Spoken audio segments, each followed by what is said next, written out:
Hello friends, welcome to real crime stories. தமிழ்நாட்டில் கிருஷ்ணகிரி மாவட்டம் போச்சம்பள்ளி பக்கத்தில் இருக்க என் தட்டக்கல் பகுதியை சேர்ந்தவர் 35 வயசான கந்தன். இவரோட தொழில் டைல்ஸ் பிஸ்னஸ். இது கூடவே சொந்தமாக சரக்கு ஆட்டோ வச்சிருக்காரு. அதனால வாடகைக்கு சரக்கு வண்டியில் பொருட்களை ஏற்றிக்கிட்டு போகிறதையும் தன்னோட ஃப்ரீ டைம் வேலையாக பண்ணிக்கிட்டு இருந்திருக்காரு. இதில் வர்ற வருமானம் இவரோட ஃபேமிலியை ரன் பண்ண போதுமானதாகவும் இருந்திருக்கு. 5 வருஷத்துக்கு முன்னாடி தொழில் விஷயமா அடிக்கடி டவுனுக்கு போகிறப்ப தான் சந்தியா கந்தனுக்கு பழக்கமாகறாங்க. அதுக்கப்புறமா 2 பேரும் லவ் பண்ணவும் ஸ்டார்ட் பண்ணுறாங்க. இவங்களோட காதலை பற்றி கந்தன் அவரோட வீட்டில் சொன்னப்போ முதல்ல எதிர்ப்பு தெரிவித்தாலும் அதுக்கப்புறம் சந்தியாவை அவருக்கு கல்யாணமும் பண்ணி வைக்கிறாங்க. கல்யாணத்துக்கு அப்புறமா 2 பேருமே ரொம்ப சந்தோஷமா அவங்களோட வாழ்க்கையை ஆரம்பிக்கிறாங்க.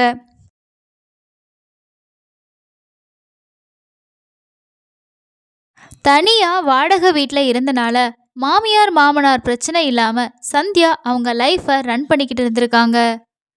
இவங்களோட சந்தோஷமான வாழ்க்கைக்கு சாட்சியா 2 பசங்க பிறக்கிறாங்க. மனைவி பசங்களை நல்லா பாத்துக்கணும் அப்படின்னு நினைச்ச கந்தன் தன்னோட கணவர் வெளியூருக்கு வேலைக்கு சவாரி போகவும் ஆரம்பிச்சிருக்காரு. 2 பசங்களோட வீட்டில் இருந்திருக்காங்க. இப்படியே இவங்களோட வாழ்க்கை ஸ்மூத்தா போய்கிட்டு இருந்தப்பதான் சரியா மார்ச் 14, 2023 அன்னைக்கு நைட்டு ஒரு 10 மணி பக்கமா கந்தனோட வீட்டில இருந்து அலற சத்தம் கேட்க ஆரம்பிக்குது. இதை கேட்ட அக்கம் பக்கத்தில் உள்ளவங்க இந்த நேரத்தில் கந்தனுக்கு என்ன ஆச்சு, அவங்க வீட்டில் யாருக்கு என்ன பிரச்சனை, ஏன் இப்படி அலற மாதிரி சத்தம் வருது அப்படின்னு சொல்லி பதட்டப்பட்டு அவரோட வீட்டுக்கு ஓடி வர்றாங்க. அங்கே கந்தன் கத்தியால் குத்தப்பட்டு ரத்த வெள்ளத்தில் மூச்சு பேச்சு இல்லாமல் மயங்கி கிடக்கிறாரு. இதை பார்த்த பக்கத்து வீட்டில் உள்ள எல்லாருமே உடனே ஆம்புலன்ஸ்க்கு கால் பண்ணுறாங்க. காயமடைஞ்சு கிடந்த கந்தனை மீட்டு காவேரிப்பட்டினம் அரசு மருத்துவமனைக்கு சிகிச்சைக்காக கொண்டு போகிறாங்க. கந்தனை செக் பண்ண டாக்டர் அவர் ஏற்கனவே இறந்துட்டாரு, மேபி வர்ற வழியிலேயே இறந்துருக்க வாய்ப்பு இருக்கு அப்படின்னு சொல்கிறாரு. இதை கேட்டு கந்தனை கூட்டிகிட்டு போன எல்லாருமே அதிர்ச்சி ஆகிட்டாங்க. அதுக்கப்புறமா இந்த தகவல் நாகரசம்பட்டி போலீஸ் ஸ்டேஷனுக்கும் கால் பண்ணி சொல்லப்படுது. விஷயத்தை கேள்விப்பட்ட போலீஸ் சம்பவம் நடந்ததா சொல்லப்படக்கூடிய கந்தனோட வீட்டுக்கு வந்து அவங்களோட விசாரணையை தொடங்குறாங்க. இந்த கேஸில் கந்தன் கத்தியால் குத்தப்பட்டு வீட்டில் கிடந்தப்போ அங்கே சந்தியாவும் இன்னொரு நபரும் இருந்ததா போலீஸ்கிட்ட சம்பவத்தை பார்த்த எல்லாருமே ஸ்டேட்மெண்ட்டாக கொடுத்துருக்காங்க. ஆனால் போலீஸ் ஸ்பாட்டுக்கு போய் பார்க்குறப்ப வீட்டில் இருந்த ரத்தக்கரை எல்லாமே சுத்தமாக கழுவி க்ளீன் பண்ண மாதிரி இருந்திருக்கு. அதோட சந்தியாவும் தலைவரவாயிட்டாங்க. இதையெல்லாம் வச்சு பார்க்குறப்ப மனைவியும் இன்னொரு நபரும் சேர்ந்து தான் இந்த கொலையை பண்ணியிருப்பாங்கன்னு கன்ஃபார்ம் பண்ண போலீஸ் அவங்கள தேடுறதுக்கான வேலையை ஸ்டார்ட் பண்ணுறாங்க. 2 பேரும் உள்ளூர்லேயே ஒரு இடத்துல பதுங்கி இருக்காங்க அப்படின்ற தகவல் போலீஸ்க்கு கிடைக்குது. நேராக அந்த ஸ்பாட்டுக்கே போயிட்டு சந்தியாவையும் சிவசக்தி அப்படிங்கிற நபரையும் அரெஸ்ட் பண்ணி ஸ்டேஷனுக்கு கூட்டிகிட்டு வராங்க. அதுக்கப்புறமா சந்தியா கிட்டையும் கள்ளக்காதல் சிவசக்தி கிட்டையும் போலீஸ் அவங்களோட சிறப்பு விசாரணையை ஆரம்பிக்கிறாங்க. சந்தியா சொன்ன ஸ்டேட்மெண்ட்டை கேட்ட எல்லாருக்குமே இப்படி கூட பெண்கள் இருப்பாங்களா அப்படின்ற மாதிரி இருந்துச்சு. அப்படி என்னதான் சந்தியா அவங்களோட ஸ்டேட்மெண்ட்டில் சொல்லியிருக்காங்க. சந்தியா 5 வருஷத்துக்கு முன்னாடி கந்தனை காதலிச்சு தான் கல்யாணம் பண்ணியிருக்காங்க. ஆரம்பத்தில் 2 பேருமே ரொம்பவே சந்தோஷமாக அவங்களோட வாழ்க்கையை வாழ்ந்துட்டு இருந்திருக்காங்க. கந்தனோட பேரண்ட்ஸ் கல்யாணத்துக்கு சம்மதம் சொல்லி இருந்தாலும் சந்தியாவையும் கந்தனையும் கல்யாணத்துக்கு அப்புறமா பெருசாக கண்டுக்கவே இல்லை. அதனால் தன்னை நம்பி வந்திருக்க பொண்ணை நம்ம நல்லா பார்த்துக்கணும் அப்படின்னு நினச்ச கந்தன் வாடகைக்கு வீடு எடுத்து வைஃபோட தங்கி இருந்திருக்காரு. அதுக்கப்புறமா 2 பசங்க பிறந்ததும் இன்னும் அதிகமாக உழைச்சாதான் 3 பேரையும் நல்லாவே பார்த்துக்க முடியும் அப்படின்னு நினச்ச அவர் பகல் நைட்டு அப்படின்னு கூட பார்க்காம அவரோட சரக்கு ஆட்டோவை ஓட்டவும் ஆரம்பிச்சிருக்காரு. இப்படி தான் அடிக்கடி வேலை விஷயமா கந்தன் தன்னோட சரக்கு வாகனத்தை எடுத்துக்கிட்டு வெளியூருக்கு போயிருக்காரு. இந்த டைமில் சந்தியா பசங்களோட தனியாக வீட்டில் இருந்திருக்காங்க. தன்னோட கணவர் நமக்காக தான் இவ்வளோ கஷ்டப்படுறாரு, வேலை செய்கிறாரு அப்படின்னு சொல்லிட்டு கொஞ்சம் கூட யோசிக்காத சந்தியா ஒரு கேவலமான வேலையை பார்க்க ஆரம்பிக்கிறாங்க. கந்தன் அடிக்கடி வேலைக்காக வெளியூர் போகிறதுனால சந்தியா பசங்களை விட்டுட்டு டெய்லியும் காலையில் கடைக்கு போய் பால் பாக்கெட் வாங்கிட்டு வர முடியாது. அதனால வீட்டுக்கே கொண்டு வந்து போடுற 20 வயசான சிவசக்தி அப்படிங்கிற பையன்கிட்ட சொல்லி பால் பாக்கெட் வாங்கியிருக்காங்க. இந்த பையனும் அதே ஊரை சேர்ந்தவன் தான். அதனால சந்தியா வீட்டோட சேர்த்து இன்னும் சில வீட்டுக்கும் காலையில பால் பாக்கெட் போடுறது, இன்னும் ஒரு சில வீடுகளில் மளிகை பொருட்கள் ஏதாவது கேட்டாங்க அப்படின்னா அதையும் வாங்கிட்டு வந்து கொடுக்கறது அப்படின்ற வேலையை இவன் செஞ்சுக்கிட்டு இருந்திருக்கான். ஆரம்பத்தில் சிவசக்தி பால் பாக்கெட் போட வரும்போது சந்தியா பேச்சு கொடுக்க ஆரம்பிச்சிருக்காங்க. இதுவே டெய்லியும் தொடரவும் ஆரம்பிச்சிருக்கு.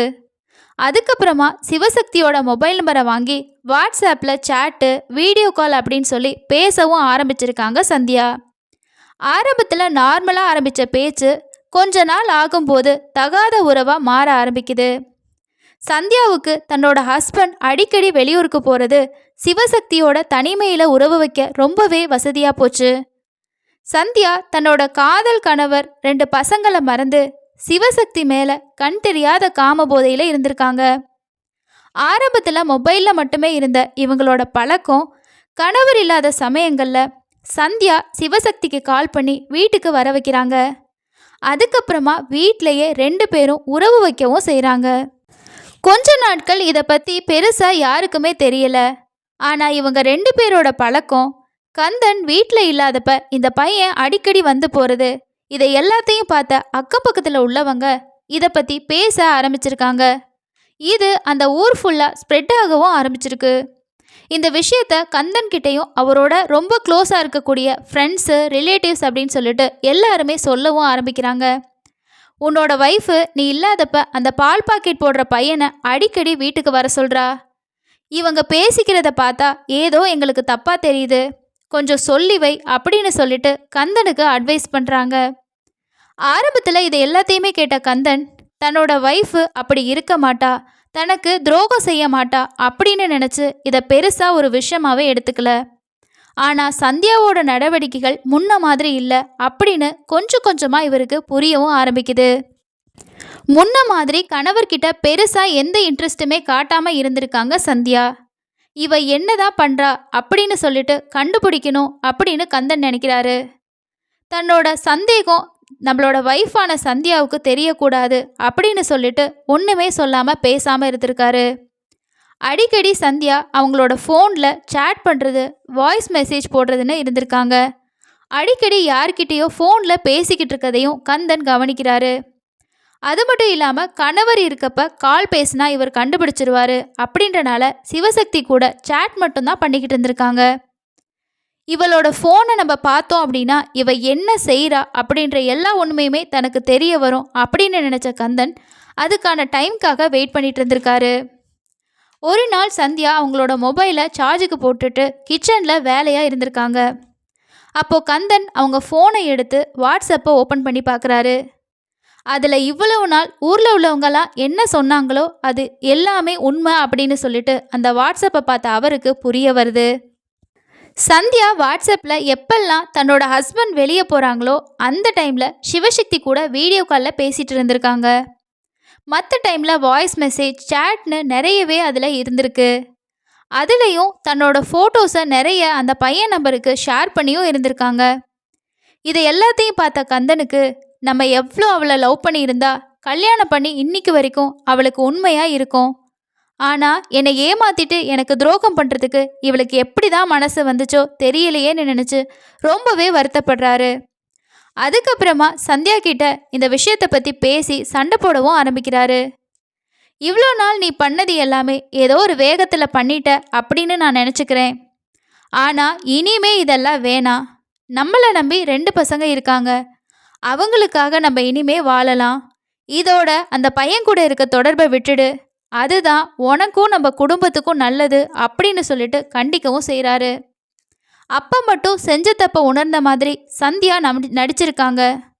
ஆனால் இது எதுவுமே புரியாத கந்தன் திரும்பவும் தன்னோட தொழிலை கவனிக்க ஆரம்பிச்சிருக்காரு. தன்னோட கணவருக்கு கள்ளக்காதல் விஷயம் தெரிஞ்சனால சந்தியா சிவசக்தி கூட ரகசியமாக பேச ஆரம்பிச்சிருக்காங்க. கொஞ்ச நாள் கந்தன் உள்ளூர்லேயே வேலைகளை பார்த்துக்கிட்டு வீட்டுக்கு நைட்டு வந்துடுவார். இதனால் சந்தியாவுக்கும் சிவசக்தி கூட தனிமையில் சந்திக்க வாய்ப்பு கிடைக்கவே இல்லை. எவ்வளோ நாள் தான் இவர் இப்படியே இருப்பார்? கண்டிப்பாக ஏதாவது ஒரு வேலை வரும், ஊருக்கு போயிடுவார். அப்போ நம்ம சிவசக்தியோட பழையபடி ஒன்றா இருக்கலாம் அப்படின்னு சந்தியா நினச்சிக்கிட்டு இருந்திருக்காங்க. அதுக்கான சந்தர்ப்பமா சரியா மார்ச் 14ஆம் தேதி அன்னைக்கு வெளியூர்ல ஒரு சவாரி இருக்கு அப்படின்னு சொல்லிட்டு கந்தன் சந்தியா கிட்ட சொல்றாரு. இதை கேட்ட சந்தியா, இன்னைக்கு இவர் ஊருக்கு போயிட்டார் அப்படின்னா நம்ம சிவசக்தியோட உல்லாசமா இருக்கலாம் அப்படின்னு பிளான் போட்டிருக்காங்க. ஈவினிங் ஒரு 6 மணிக்கு மேல கந்தன் வீட்ல இருந்து கிளம்பி போயிடுறாரு. உடனே சந்தியா தன்னோட மொபைல் எடுத்து சிவசக்திக்கு கால் பண்ணி இந்த மாதிரி அவர் வெளியூர்ல வேலை இருக்குன்னு சொல்லிட்டு போயிட்டாரு, ஸோ இன்னைக்கு நம்ம சந்திக்கலாம் அப்படின்னு சொல்லிட்டு சொல்றாங்க.